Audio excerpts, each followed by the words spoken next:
Sus orígenes. Segunda de Crónicas 29:16.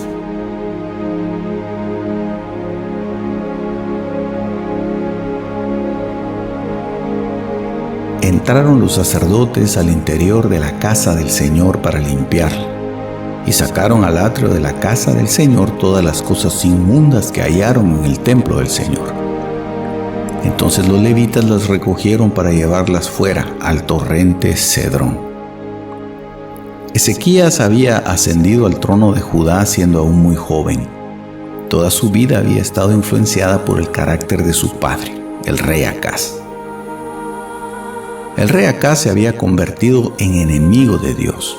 Sus designios, decisiones e inclinación siempre fue ir en contra de la ley de su Dios.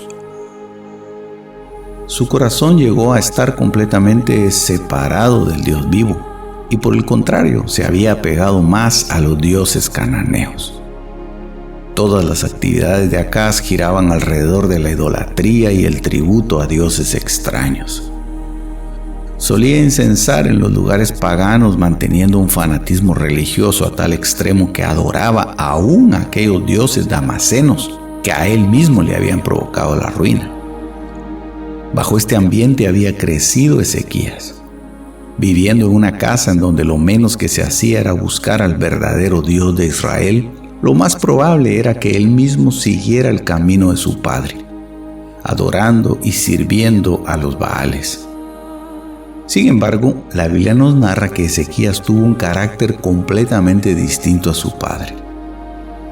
Inició su reinado apegándose completamente a la ley del Señor. Su corazón se rindió en gratitud y arrepentimiento hacia Dios. Inició una serie de reformas que lo harían uno de los reyes más distinguidos dentro de la historia del pueblo judío. Ezequías inició reclamando santidad entre los sacerdotes y levitas.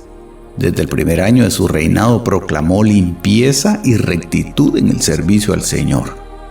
Nadie hizo tantas reformas a la liturgia religiosa de Israel como Ezequías. Utilizó toda su fuerza e influencia para hacer que el servicio en la casa de Dios fuera restaurado en el orden divino. Ezequías sabía que la restauración de las ordenanzas de la ley de Jehová traerían bienestar y prosperidad para su pueblo. Y efectivamente, en cuanto el rey inició con los trabajos de reparación y saneamiento del culto a Dios, Israel empezó a ser de nuevo un pueblo exitoso. La primera orden que Ezequías les dio a los sacerdotes y levitas fue precisamente que abrieran las puertas de la casa de Jehová.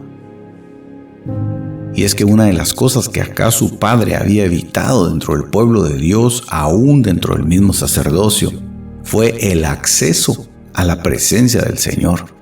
Mientras Acaz reinaba, era imposible acceder al templo de Dios. Las puertas del lugar santo se encontraban herméticamente cerradas e impedían que cualquiera se pudiera acercar.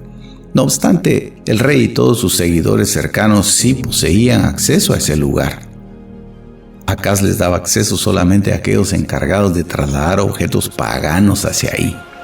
El rey Acaz, padre de Ezequías, había convertido el lugar santo del templo del Señor en una especie de bodega repleta de objetos religiosos.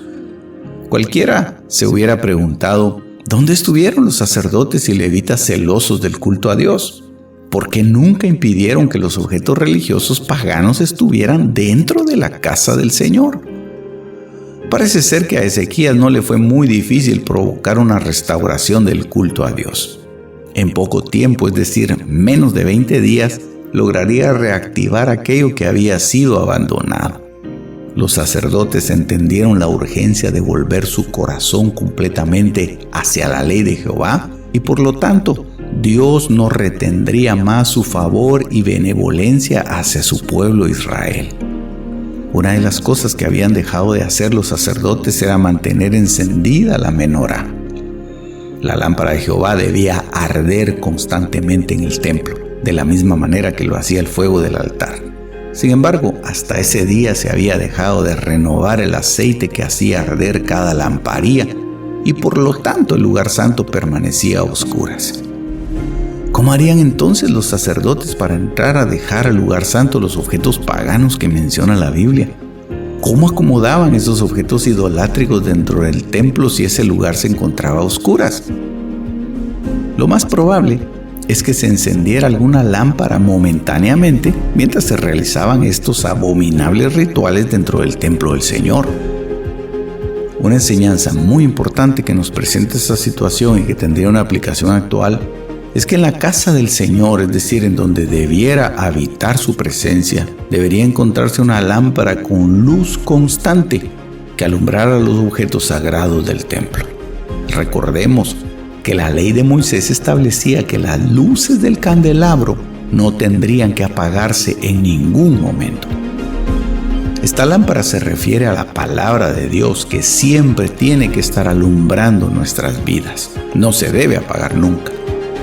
Ahora bien, nosotros como hijos de Dios, y principalmente aquellos ministros llamados al servicio del altar, no deberíamos permitir que el fuego de nuestra lámpara se apagara nunca. El aceite debe estar alimentando constantemente ese fuego. La lectura, meditación y estudio de la palabra de Dios debiera ser una actividad constante en nuestra vida, y no solamente para el momento en el que necesitemos ayuda. Es muy peligroso que el ministro de Dios pierda cuidado a la lectura de la palabra del Señor. No podemos permitir que se encienda una lámpara solo para entregar una disertación. Las pequeñas llamas del candelabro son como la revelación que Dios da a la lectura de su palabra. Así como viene, así consume el aceite y así también desaparece. Debemos aprovechar la revelación que Dios está dando y aplicarnos a la lectura y al estudio de la palabra del Señor, y no creer que con nuestras habilidades o nuestra buena memoria tendríamos lo suficiente como para oficiar en el ministerio. Acaz dejó de confiar en Dios y empezó a confiar en su propia fuerza. Apagó las lámparas del templo y se enfocó más en ofrecer incienso a los ídolos cananeos. Qué bueno que Ezequías no siguió el ejemplo de su padre. Entendió que sin la luz constante de la palabra de Dios no podría atraer la prosperidad para su pueblo.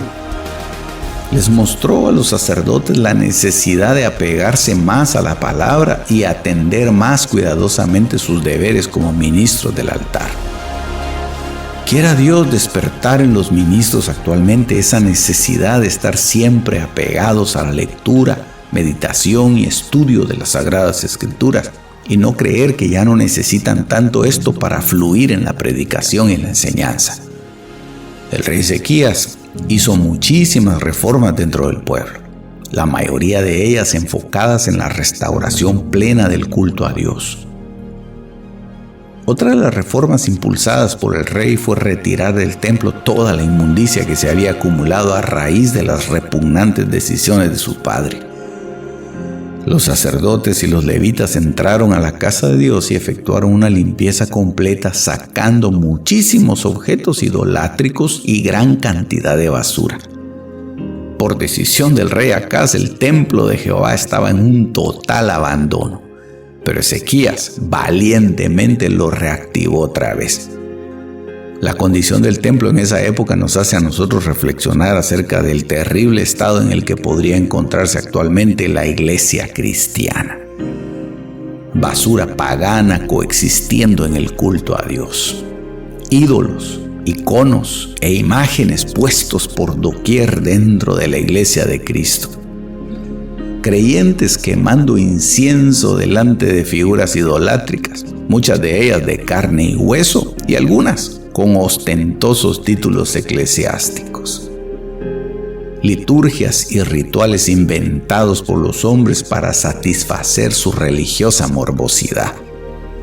Mandamientos humanos con absurdas prohibiciones. Liderazgo ministerial impregnado de libertinaje y sensualidad. Etcétera, etcétera, etcétera. No obstante sus orígenes, Ezequías fue un rey que nos dejó una gran enseñanza y ejemplo para la iglesia cristiana moderna. Las reformas de Ezequías trajeron una gran reactivación del culto a Dios dentro del pueblo de Israel y los pasos que tomó para lograr que Israel volviera a ser la nación próspera y victoriosa que Dios esperaba, es una gran lección para nosotros, ya que es así precisamente como empezaron los grandes avivamientos en la historia de la iglesia. Y si en este tiempo nosotros, como ministros de Dios, necesitamos que haya un gran despertar dentro del cuerpo de Cristo, bien haríamos en replicar cada una de las cosas que Ezequías hizo y así provocar que el avivamiento de la iglesia sea una maravillosa realidad en este tiempo. Nuestros orígenes, tal como sucedió con Ezequías, no siempre van a definir nuestro futuro, y mucho menos serán una justificación para no hacer lo correcto delante de los ojos del Señor.